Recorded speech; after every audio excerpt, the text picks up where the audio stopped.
Hello बच्चों, एक बार फिर से स्वागत है आपका। तो आज जैसा कि आप टॉपिक देख रहे हो रिलेटिविस्टिक इलेक्ट्रोडायनेमिक्स का, तो रिलेटिविस्टिक इलेक्ट्रोडायनेमिक्स में हम पहले तो रिलेटिविटी की बात करेंगे, उसके बाद फिर इसमें चार्ज और बाकी जो इलेक्ट्रोडायनेमिक्स के रूल्स हैं उनके बारे में बात करेंगे। तो हमने एक चीज़ देखी है कि हमारे अगल बगल की जो दुनिया है, our world has some objective reality.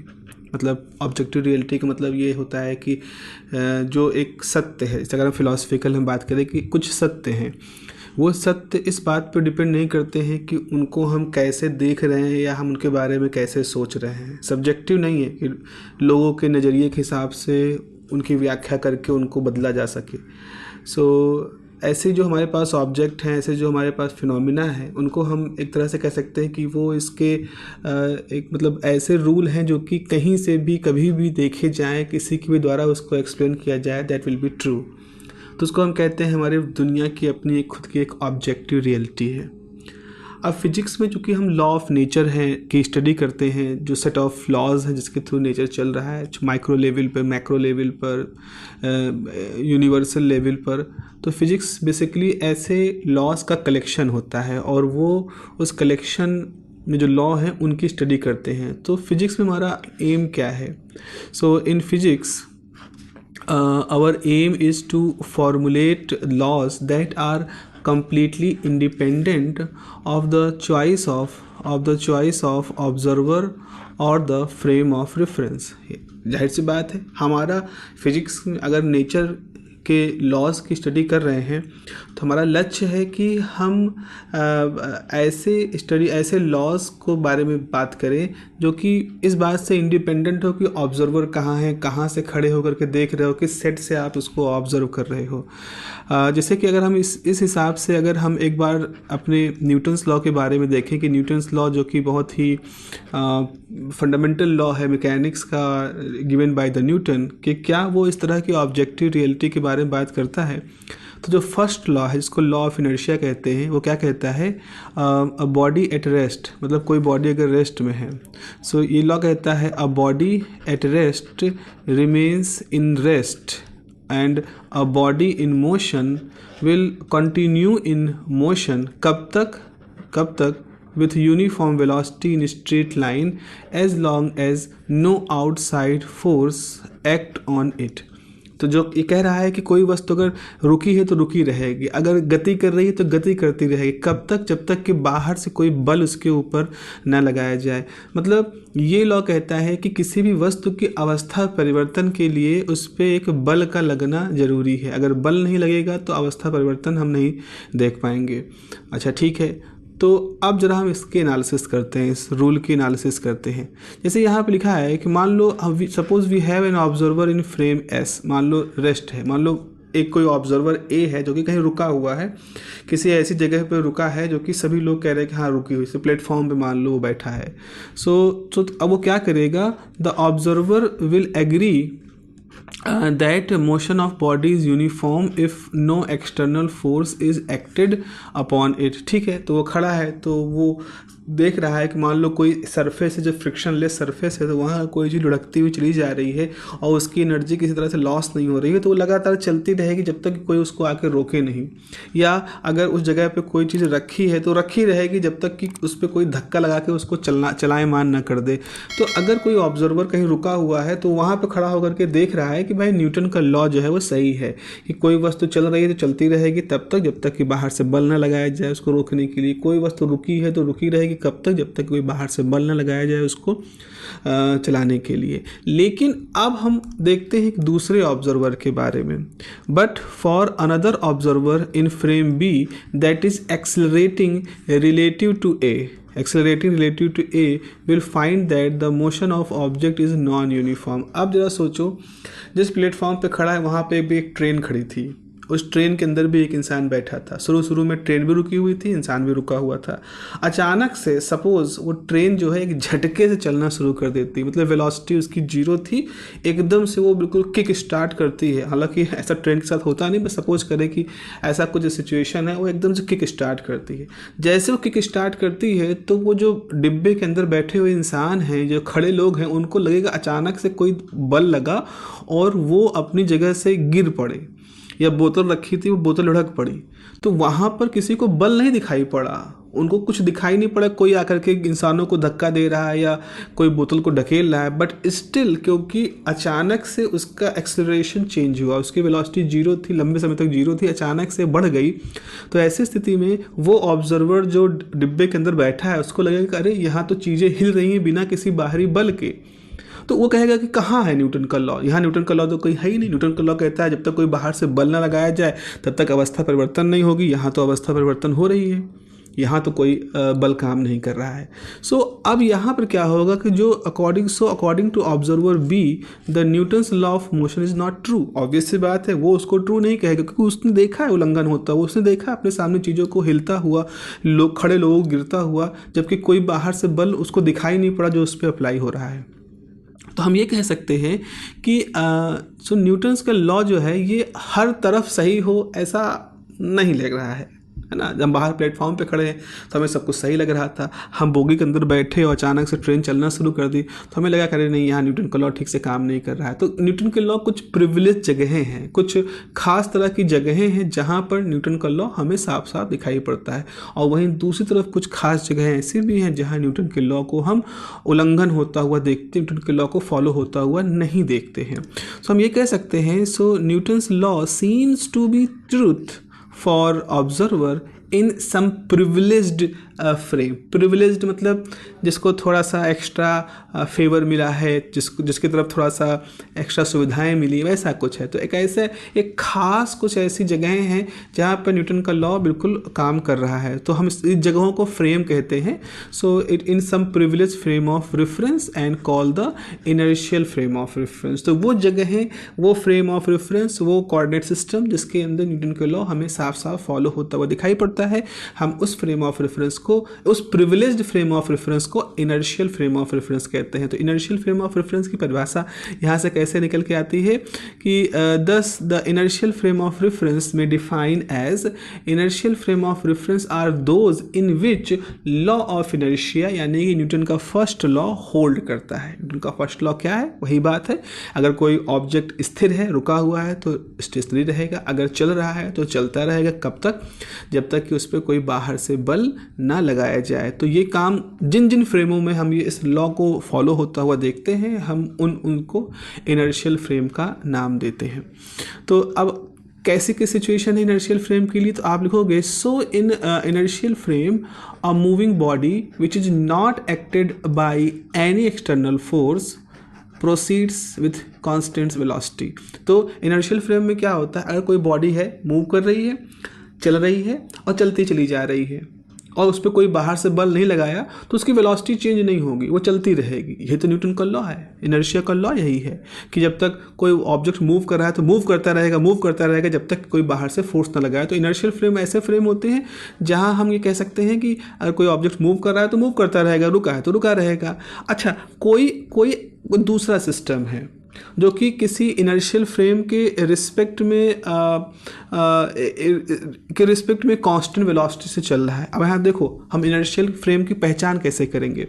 सो यहाँ पर आपके पास है कि any frame of reference, any system which is moving uniformly relative to an inertial system is also inertial। तो अगर कोई से एक inertial frame है, मान लो कोई जैसे कि एक प्लेटफॉर्म है, तो प्लेटफॉर्म रुका हुआ है, उस प्लेटफॉर्म के रिस्पेक्ट में एक दूसरे नंबर का प्लेटफॉर्म है, वो भी रुका हुआ है। तो वहाँ से देखोगे तो ये रुका हुआ दिखेगा, यहाँ से देखोगे तो वो रुका हुआ दिखेगा। तो ये प्लेटफॉर्म नंबर 1, प्लेटफॉर्म नंबर 2 एक दूसरे के कंपैरिजन में रिलेटिव इनर्शियल है। या अगर सोचे कि दो फ्रेम, जैसे कि आप देखो कि ट्रेन, मान लो एक ऐसी ट्रेन है जो कांस्टेंट स्पीड से जा रही है, तो उसके अंदर जब दो लोग बैठे हैं तो ये भी मूव कर रहा है ट्रेन के साथ, ये भी मूव कर रहा है ट्रेन के साथ, लेकिन जब एक दूसरे को देखते हैं तो एक दूसरे को रिस्पेक्ट में वो एक दूसरे को रुका हुआ पाते हैं ना। बोगी के अंदर बैठे हो तो सब लोग एक दूसरे को रुका हुआ पाते हो। तो ये सिचुएशन कैसी है? ये सिचुएशन भी इनर्शियल फ्रेम की है। तो हम ये कहेंगे कि कोई भी फ्रेम ऑफ रेफरेंस जो कांस्टेंट वेलोसिटी से मूव कर रहा है या रुका हुआ है। रुका हुआ है तो बहुत अच्छी बात है, वो तो आइडियल कंडीशन है। लेकिन अगर मूव कर रहा है और मूव करते समय उसकी वेलोसिटी कांस्टेंट है, then it is known as the inertial frame of reference. और वो सारे फ्रेम ऑफ रेफरेंस जो किसी इनर्शियल फ्रेम ऑफ रेफरेंस के रिस्पेक्ट में या तो रुके हुए हैं या कांस्टेंट वेलोसिटी से चल रहे हैं, उनको भी हम इनर्शियल फ्रेम ही कहेंगे। सो यहाँ पर ये लिखा है आपका, so all frames moving with constant velocity और relative to one another are also called inertial frame. जाहिर सी बात है वो सब भी इनर्शियल फ्रेम कहलाएंगे। तो इस पर्टिकुलर सेक्शन से आपको इनर्शियल फ्रेम की परिभाषा मालूम हो जानी चाहिए। अब नॉन इनर्शियल क्या होता है? सिंपल सी बात है, वो सभी फ्रेम ऑफ रेफरेंस जिसमें लॉ ऑफ इनर्शिया होल्ड नहीं करता उसको हम नॉन इनर्शियल फ्रेम कहते हैं। कुछ एडिशनल जानकारी और है जिसको आप नोट कर लें। अब होता क्या है कि जब इनर्शियल फ्रेम होता है, कि इनर्शियल फ्रेम जो होते हैं, इनर्शियल फ्रेम के लिए एक्सेलरेशन जो होता है, जो एक्सेलरेशन होता है वो हमेशा जीरो होता है, क्योंकि ये फ्रेम या तो जीरो रुके हुए होते हैं या कांस्टेंट वेलोसिटी से मूव कर रहे होते हैं। एक्सेलरेशन जो होता है dv/dt होता है, तो v या तो जीरो हो या कांस्टेंट हो तो भी ये जीरो होगा, एक्सेलरेशन जीरो होगा। तो हम कहेंगे कि इनर्शियल फ्रेम वो फ्रेम होते हैं जो कि नॉन एक्सेलरेटिंग होते हैं, नॉन एक्सेलरेटिंग फ्रेम होते हैं। नॉन इनर्शियल की परिभाषा क्या है? नॉन इनर्शियल की परिभाषा ये है बच्चों कि जिनमें एक्सेलरेशन जो होता है फ्रेम का जीरो होता है, यानी उनकी वेलोसिटी समय के साथ साथ बढ़ती घटती रहती है। अचानक से बढ़ गई, जैसे कार है, एक्सेलरेट कर रहे हो, एक्सेलरेट करते चले जा रहे हो, या आप रोक रहे हो, एकदम से रुक गए, एकदम से चल पड़ी, तो इस तरह के फ्रेम ऑफ रेफरेंसेस को हम नॉन इनर्शियल कहते हैं। जैसे आप एक एलिवेटर में, एक लिफ्ट में हो, लिफ्ट रुकी है, पूरा कमरा एकदम चलना शुरू कर दिया, तो द मोमेंट वो रुका था एकदम चलना शुरू कर दिया, तो उतनी देर तक वो नॉन इनर्शियल रहा। लेकिन फिर वो लिफ्ट एक कांस्टेंट वेलोसिटी से मूव कर रही है, तो वो अब इनर्शियल है, क्योंकि उसकी वेलोसिटी समय के साथ चेंज नहीं हो रही, नॉट इट इज इनर्शियल। और फिर जैसे वो लिफ्ट कहीं जाकर रुकना शुरू होती है, तो एक कांस्टेंट वेलोसिटी से उसकी वेलोसिटी जीरो हुई, तो जितनी मोमेंट तक वो वेलोसिटी जीरो हुई, it is the non inertial frame of reference. तो non inertial frame of reference में क्या होता है ना, एक अलग तरह का फोर्स एग्जिस्ट करता है, सूडो फोर्स से कहते हैं। अगर आप बस बैठे हो, अचानक से बस चल पड़े, तो आपको एक धक्का महसूस होता है, ये एक सूडो फोर्स है। ऐसे ही अगर कार चल रही हो, आप कार एकदम से घूमती है, तो जैसे कार घूमती है तो जिस दिशा में कार घूम रही है उसके अपोजिट आप बेंड कर जाते हो, तो वहाँ पे सेंट्रीफ्यूगल फोर्स काम कर रहा है, जो कि सूडो फोर्स है। तो ऐसे फ्रेम ऑफ रेफरेंस जहाँ इस तरह का सूडो फोर्स काम करता है, उनको हम नॉन इनर्शियल कहते हैं, क्योंकि यही वो फोर्स है जो कि अवस्था को बदलता है। Okay, so next is the Galilean transformation. Galilei के नाम पर इस ट्रांसफॉर्मेशन की हम बात करते हैं। तो अब अगला है हमारा गैलीलियन ट्रांसफॉर्मेशन। अब ट्रांसफॉर्मेशन क्या होता है, हमने बात कर ली इनर्शियल फ्रेम ऑफ रेफरेंस की। इनर्शियल फ्रेम ऑफ रेफरेंस दो तरह के होते हैं, एक होता है जिसकी वेलोसिटी जीरो हो, और दूसरा होता है जिसकी वेलोसिटी कांस्टेंट हो। अब होगा क्या कि हम कह रहे हैं कि सभी लॉ ऑफ नेचर जो है वो सभी इनर्शियल फ्रेम ऑफ रेफरेंसेस में सेम होंगे। मतलब अब हम इनर्शियल की बात करें तो आप किसी चलती हुई जगह जो कि कांस्टेंट वेलोसिटी से मूव कर रही है, वहाँ पर कोई घटना देखो फिजिक्स से रिलेटेड, या आप कहीं खड़े हो वहाँ पर कोई घटना देखो फिजिक्स से रिलेटेड, तो जो प्रिंसिपल ऑफ रिलेटिविटी है फिजिक्स में, वो कहता है कि आप किसी भी इनर्शियल फ्रेम में कोई घटना देखो, वो घटना के पीछे जो फिजिक्स है वो सेम रहेगी, उस पर कोई बदलाव नहीं आएगा। तो अब ये है कि चलती हुई अवस्था में जो ऑब्जर्वेशन है और जो रुकी हुई अवस्था में ऑब्जर्वेशन है, उनको क्या हम किसी तरह से आपस में रिलेट कर सकते हैं, जोड़ सकते हैं, उनके बीच का इंटर रिलेशन देख सकते हैं। तो उसके लिए फिर हमें ट्रांसफॉर्मेशन इक्वेशन बनानी पड़ेगी। ट्रांसफॉर्मेशन इक्वेशन वो जो रुके हुए फ्रेम के कोऑर्डिनेट्स और चलते हुए ऑब्जेक्ट के कोऑर्डिनेट्स के बीच में रिलेशन इस्टेब्लिश करे।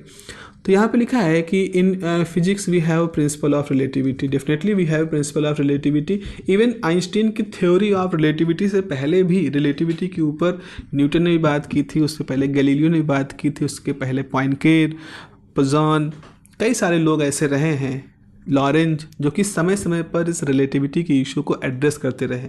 हाँ, ये एक ज़रूर बात है कि आइंस्टीन ने जिस तरह से रिलेटिविटी के इशू को हैंडल किया कुछ नए तरह के पॉस्टुलेट्स के साथ, that was the unique. And आज के डेट में हम मोस्टली थ्योरी ऑफ रिलेटिविटी या रिलेटिविटी को आइंस्टीन के नाम से ही जानते हैं।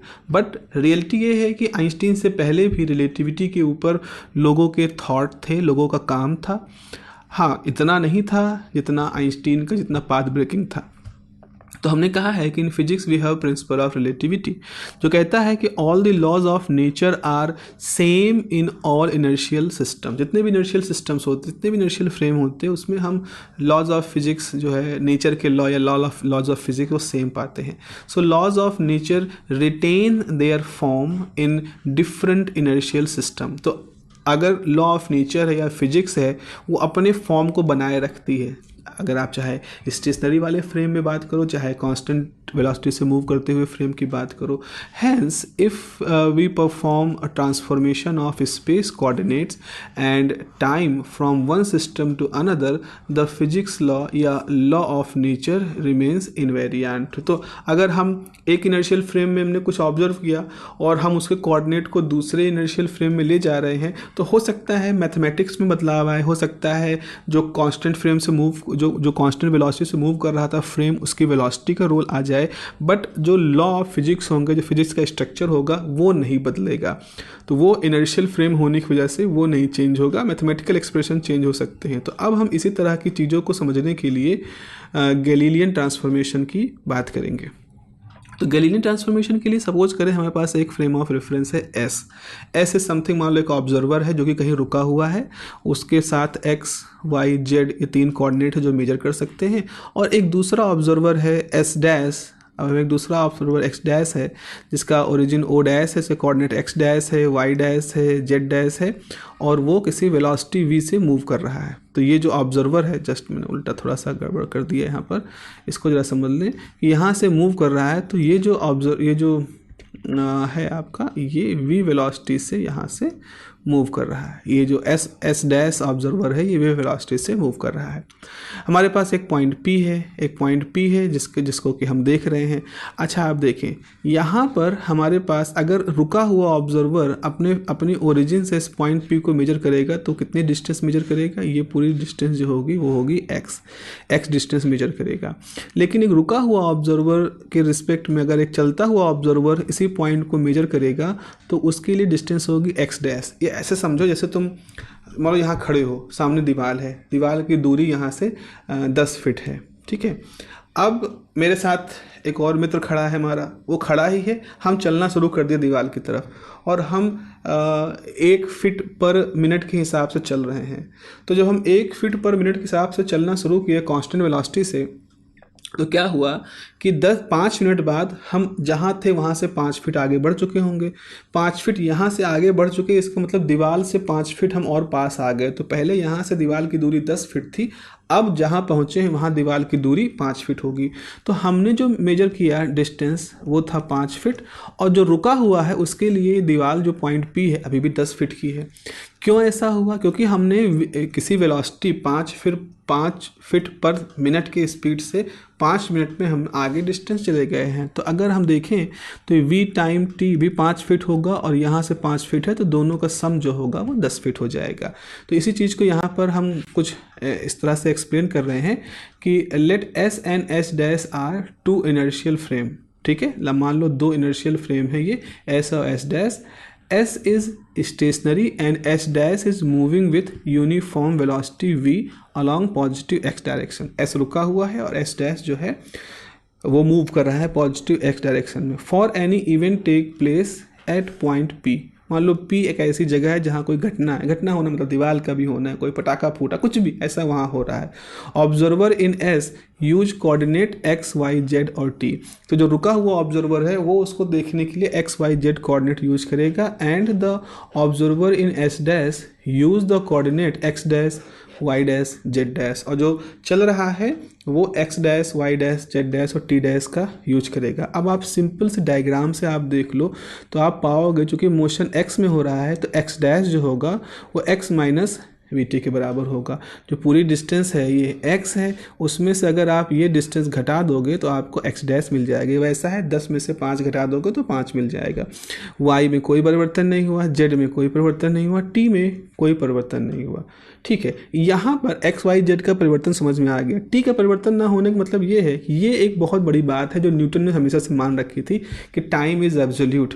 टाइम किसी के लिए नहीं बदलता, टाइम एक सतत है, टाइम एक नियत गति से चलने वाली क्वांटिटी है। अब टाइम क्या होती है, टाइम कैसे डिफाइन करते हैं, दैट इज़ डिफरेंट थिंग। हम घड़ी से टाइम डिफाइन नहीं करते, हम टाइम इंटरवल डिफाइन करते हैं, हम टाइम मेजरमेंट करते हैं कि अब से अभी क्या समय है, तो दिन के इस समय में क्या समय है, रात के समय में क्या समय है। तो हम टाइम का एक पर्टिकुलर क्या कह सकते हो उसको, उसके एक पर्टिकुलर रीडिंग है जो हम बता रहे होते हैं। तो समय कब शुरू हुआ और कब तक चलेगा, किसने कहाँ से समय की शुरुआत मानी जाती, ऐसे बहुत सारे फिलोसफिकल क्वेश्चन हैं। इन सभी फिलोसफिकल क्वेश्चन के बीच में न्यूटन ने ये माना था कि टाइम इज़ एब्सोल्यूट। तो ऐसा नहीं होगा कि मैं रुका हूँ तो मेरे लिए समय की रफ्तार कुछ और है, जो चल रहा है उसके लिए समय की रफ्तार कुछ और है। न्यूटन इस बात को नहीं मानते थे और इसके कोई सबूत भी नहीं थे। समय सबके लिए समान गति से चलता है, ये तो हमने पढ़ा है ना कि समय सबके लिए रुकता नहीं, समय एक समान गति से चलता रहता है। तो यहाँ पर आपने देखा है कि टी डैश और टी सेम होता है, यानी कि चलते हुए व्यक्ति के द्वारा नापा गया समय और रुके हुए व्यक्ति के द्वारा नापा गया समय सेम होगा। ये भी कुछ ऐसा है कि जैसे मैं चल रहा था, अब मैं रुका था, मैं चलना शुरू किया तो मैंने अपनी घड़ी से देखा कि हम 5 मिनट हमको हो गए चलते चलते। तो अगर हम 1 फीट पर मिनट की स्पीड से चल रहे हैं तो 5 मिनट में हम 5 फीट चले गए होंगे। वहीं रुका हुआ आदमी भी यही नापता है कि इस इंसान को चलते चलते 5 मिनट हो गए हैं। तो जब मुझे चलते चलते मेरे 5 मिनट पूरे होंगे, तभी जो पीछे खड़ा हुआ व्यक्ति है उसके भी 5 मिनट पूरे होंगे, क्योंकि समय की रफ्तार जो मेरे लिए है, जो मैं चल रहा हूँ, और जो वो व्यक्ति पीछे खड़ा है उसके लिए एक जैसी है। तो ये एक बहुत बड़ा जंक्शन था जिसको न्यूटन मानते थे कि here T dash is equal to T, according to the, ये बेसिक अजम्पशन है क्लासिकल मैकेनिक्स का, जो कहता है कि समय जो होता है वो एब्सोल्यूट होता है।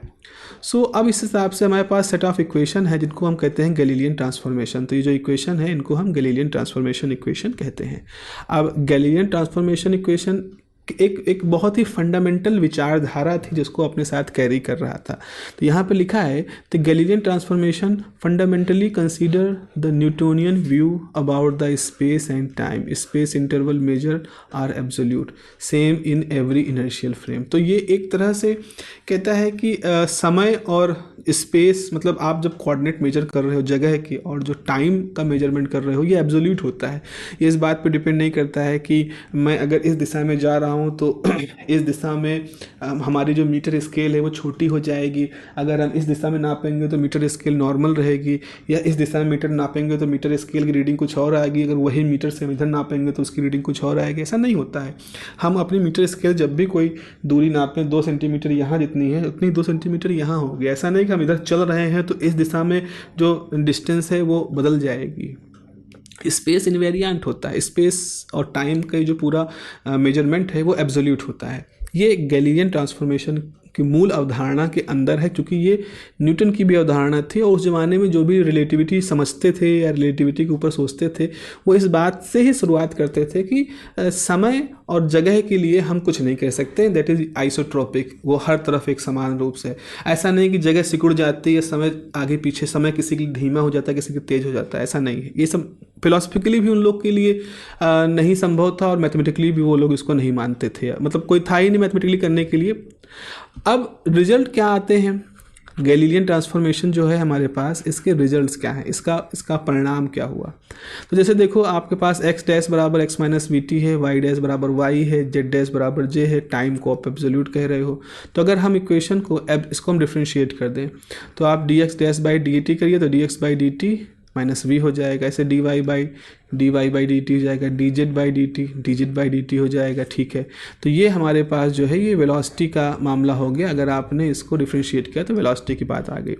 लेकिन अगर आप इसको फिर से डिफ्रेंशिएट करो, वेलोसिटी को डिफ्रेंशिएट करते ही आपको क्या मिलता है, एक्सेलरेशन। आप एक्सेलरेशन देखो, d2x dash by D T, d2x by D T, dy dash by D T dash, d2y by D T, dz by D T dash, d2z by D T. यानी कि ये एक्सप्रेशन इक्वल टू का sign दिखा रहा है कि चाहे आप एक्सेलरेशन x डैश फ्रेम में निकालो, चाहे आप एक्सेलरेशन x फ्रेम में निकालो, दोनों सेम है, क्योंकि यहाँ वेलोसिटी कांस्टेंट है तो इसको जैसे ही डिफरेंशिएट किया ये जीरो हो गया। तो इसका मतलब एक्सेलरेशन का कोई गैलीलियन ट्रांसफॉर्मेशन के हिसाब से एक्सेलरेशन जो होता है वो चाहे स्टेशनरी फ्रेम में मेजर किया जाए चाहे मूविंग फ्रेम में मेजर किया जाए वो हमेशा सेम होता है। तो इसका मतलब this means acceleration is always same in S and S dash frame, so Newton's law of motion must be identical. तो चूंकि न्यूटन का लॉ ऑफ मोशन कहता है mass into acceleration is the force, तो अगर एक्सेलरेशन दोनों frame में same है और मास का भी एक न्यूटन यहाँ मानते हैं कि mass is also a constant, mass भी कांस्टेंट रहता है। तो मास कांस्टेंट है और दो फ्रेम में हमने एक्सेलरेशन भी निकाल लिए हैं, तो इन दोनों फ्रेम के एक्सेलरेशन का मल्टीपल जो होगा फोर्स होगा और न्यूटन का लॉ सेम आएगा क्योंकि फोर्स दोनों फ्रेम में सेम आता है। तो इस तरह से आया Newton's law is invariant under the Galilean transformation. Galilean transformation में न्यूटन्स का लॉ जो है वो इनवेरिएंट होता है। तो इस तरह से हमने गैलीलियन ट्रांसफॉर्मेशन के कुछ बड़े ही ज़रूरी कॉन्सिक्वेंसेस देखे। गैलीलियन ट्रांसफॉर्मेशन की ज़रूरत क्यों पड़ी, क्योंकि हमें दो इनर्शियल फ्रेम यानी कि एक जो मूविंग फ्रेम है और एक जो स्टेशनरी फ्रेम है उनके बीच में एक रिलेशन ढूंढना था, और वो रिलेशन हमने एक्स डैश और एक्स और वी के टर्म में खोज लिया गैलीलियन ट्रांसफॉर्मेशन में। गैलीलियन ट्रांसफॉर्मेशन अपने आप में क्या रखता है, गैलीलियन ट्रांसफॉर्मेशन अपने आप में न्यूटन की विचारधारा को अपने अंदर इंक्लूड करे रहता है कि स्पेस और टाइम जो होते हैं वो एब्सोल्यूट होते हैं, वो मूविंग ऑब्जर्वर के लिए या स्टेशनरी ऑब्जर्वर के लिए बदलते नहीं है। ये इसके अंदर इंक्लूडेड है, ये इसके अंदर समाहित है। ठीक है, अब आगे आने वाले समय में फिर हम आगे देखेंगे कि इसकी सहायता से न्यूटन का लॉ तो हमने देख लिया कि भाई वो चेंज नहीं होता है, इसको हम कहेंगे कि गैलीलियन ट्रांसफॉर्मेशन से न्यूटन का लॉ फ्री है या इनवेरिएंट है। लेकिन न्यूटन के लॉ के साथ साथ एक और फिजिक्स में बहुत इंपॉर्टेंट लॉ है जिसको कहते हैं मैक्सवेल्स इक्वेशन, इलेक्ट्रोमैग्नेटिक का जो लॉ होता है। क्या इलेक्ट्रोमैग्नेटिक का लॉ भी गैलीलियन ट्रांसफॉर्मेशन से इनवेरिएंट होगा? क्या गैलीलियन ट्रांसफॉर्मेशन अप्लाई करने पर मैक्सवेल्स इक्वेशन या जो इलेक्ट्रोमैग्नेटिक वेव इक्वेशन है वो भी चेंज नहीं होगी? अगर वो भी चेंज नहीं हो रही, इसका मतलब है कि गैलीलियन ट्रांसफॉर्मेशन एक ऐसा ट्रांसफॉर्मेशन जो बताता है कि सभी तरह के इनर्शियल फ्रेम ऑफ रेफरेंसेस में, चाहे मैकेनिक्स के लॉ हो यानी न्यूटन लॉ हो, चाहे मैक्सवेल के लॉ हो, चाहे इलेक्ट्रोमैग्नेटिक थ्योरी हो, वो हमेशा सब के सब कैसे होंगे? इनवेरिएंट होंगे, ना बदलने वाले होंगे। तो अगला टास्क हम लोग ये देखेंगे कि क्या मैक्सवेल की जो थ्योरी है या वेव इक्वेशन जो होती है इलेक्ट्रोमैग्नेटिक की वो भी गैलीलियन ट्रांसफॉर्मेशन के लिए इनवेरिएंट होती है। ओके, चलिए मिलते हैं अगली क्लास में, वहाँ पर हम लोग ये बात देखेंगे।